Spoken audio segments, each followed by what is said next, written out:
Hello everyone, annyeonghaseyo, namaste. Welcome to my channel, Shiloh in K-World. నేను నా జర్నీని start చేయబోతున్నాను. రేపు నాకు ఈవినింగ్ ఫ్లైట్ ఉంది. సో ఈరోజు నైట్ మొత్తం కూర్చొని ప్యాకింగ్ చేయడంతోనే సరిపోయింది. వెళ్ళి ఒక్కరోజు ముందైనా నేను కొంచెం రిలాక్స్ అవ్వాలనుకున్నా, కానీ రిలాక్స్ అవ్వడానికి టైమే దొరకలేదు. ఆ 1 వీక్ మొత్తం చాలా హడావిడిగా గడిచిపోయింది. అండ్ నేను హైదరాబాద్లో ఉంటాను. సో హైదరాబాద్ నుంచి నాకు ఢిల్లీకి ఫ్లైట్ ఉంది, ఢిల్లీ నుంచి సౌత్ కొరియాకి ఫ్లైట్ ఉంది. హైదరాబాద్ నుంచి సౌత్ కొరియాకి డైరెక్ట్ ఫ్లైట్ లేదు. So it's so long, but it's okay. నేను ఒకేసారి డొమెస్టిక్ అండ్ ఇంటర్నేషనల్ ఫ్లైట్ ఎక్కుతా అని అసలు అనుకోలేదు, but I'm happy right now. And night మొత్తం కూర్చొని గ్రోసరీస్, బట్టలు ఇలా మొత్తం ప్యాకింగ్ చేసేసరికి సరిపోయింది. నాకు ఇండియన్ ఎయిర్లైన్స్ వచ్చింది. సో నాకు 23 and 7 బ్యాగేజ్ వచ్చింది. నాకు కావాల్సిన అన్నీ తీసుకొని వెళ్ళలేకపోయాను, కానీ ఇట్స్ ఓకే. మ్యాక్సిమం అయితే నేను కొరియాకి క్యారీ చేయగలిగిన, ఎందుకంటే నేను ఒక vegetarian. So I can't eat anything here. ఇక్కడ చాలా నాన్ వెజ్ దొరుకుతుంది, కాబట్టి నేను కొంచెం స్నాక్స్ అలా తీసుకొని వచ్చాను. So it's best. And after completing my packing and everything, నాకు దొరికిన కొంచెమే టైం పడుకోవడానికి. అండ్ మార్నింగ్ మళ్ళీ త్వరగా లేచి రెడీ అయ్యి వెళ్తున్నా అన్న ఫీలింగే అసలు అనిపించలేదు. కానీ it's so strange, it's okay. అర్థం కాలేదు ఆ టైంకి నాకు. వెళ్ళిపోతున్నా, నేను నార్మల్గానే ఉన్నా. కొంచెం ఎమోషనల్ అనిపించింది, కానీ కాలేదు. ఎందుకంటే నేను హ్యాపీగా వెళ్ళాలనుకుంటున్నా.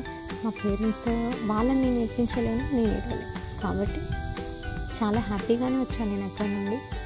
వచ్చిన తర్వాత కూడా నాకు హోమ్ సిక్ అయితే అనిపించింది. ఇలా నా జర్నీ స్టార్ట్ అయింది శంషాబాద్ ఎయిర్పోర్ట్లో. శంషాబాద్ ఎయిర్పోర్ట్ నుండి ఢిల్లీకి నాకు ఈవినింగ్ 5:30కి ఫ్లైట్ ఉండే, కానీ 2 hours ముందే బోర్డింగ్ ఉండే. సో కొంచెం అలా చాలా తొందరగా అయిపోయింది. అండ్ ఎయిర్ ఇండియా ఎయిర్లైన్స్ కూడా చాలా బాగుంది. And this is my first flight, so I feel very happy. And I never expected ఇలా నేను ఫ్లైట్ ఎక్కుతా ఇలా, బట్ గుడ్. అండ్ ఫ్లైట్లో నాకు ఫుడ్ ఇచ్చారు. వావ్, చాలా బాగుంది. నాకు నచ్చిన గులాబ్ జామ్ కూడా ఉంది, చాలా బాగా తినేసిన. అండ్ ఆఫ్టర్ ఢిల్లీలో దిగిన తర్వాత నాకు 1 hour లేఓవర్ ఉండే. 1 hour తర్వాత నాకు ఇమిగ్రేషన్ స్టార్ట్ అయిపోయింది ఢిల్లీలో. ఇమిగ్రేషన్ కంప్లీట్ చేసుకునేసరికి చాలా టైం పట్టింది, ఎందుకంటే ఢిల్లీలో చాలామంది ఉంటారు ఎయిర్పోర్ట్లో. సో అలా టైం పట్టింది. ఢిల్లీలో ఇమిగ్రేషన్ అయిపోయిన తర్వాత నేను చాలా ఫాస్ట్గా నేను నా ఫ్లైట్ దగ్గరికి వెళ్ళాల్సి వచ్చింది. అండ్ అలా చాలామందికి ఇమిగ్రేషన్లో లేట్ అవ్వడం వల్ల ఫ్లైట్ కూడా ఒక 10 minutes లేట్ అయింది. సో నెక్స్ట్ డే మార్నింగ్ మేము కొరియాలో రీచ్ అయ్యేసరికి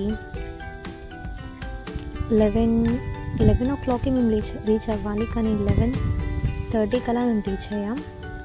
అండ్ 11:30కి రీచ్ అయిన తర్వాత ఇది కొరియా ఇన్షియాన్ ఎయిర్పోర్ట్ మాత్రం చాలా బాగుంది. And this the biggest airport in Korea. And reach అయిన తర్వాత మాకు మా యూనివర్సిటీ వాళ్ళు బస్ పంపించారు. సో మేము ఈవినింగ్ 6 o'clockకి అక్కడ నుంచి మేము యూనివర్సిటీకి వచ్చేసాం. ఈవినింగ్ 6కి ఎయిర్పోర్ట్లో స్టార్ట్ అయితే మేము మా యూనివర్సిటీ హాస్టల్కి వచ్చేసరికి మాకు నైట్ 11:30 అలా అయింది. And this my dormitory. Thank you for watching my video. And